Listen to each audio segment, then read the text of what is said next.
کس نے سہی وہ جانتے ہیں مر جائیں ان کی جدائیاں کس نے سہی یا رسول اللہ کی سلام علیہ یا حبیب اللہ کی سلام علیہ یا رسول اللہ کی سلام علیہ یا حبیب اللہ کی سلام علیہ.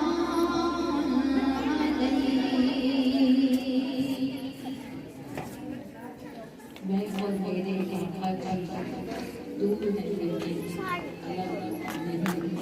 اس حسرت میں ایسی بھیڑ شاید کے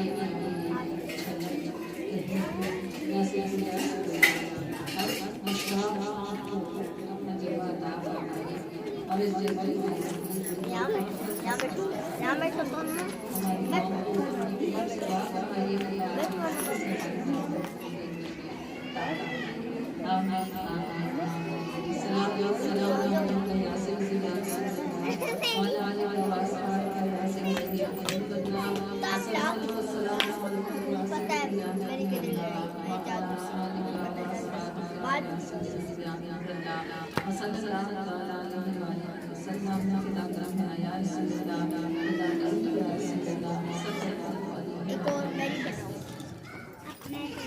جب دل میں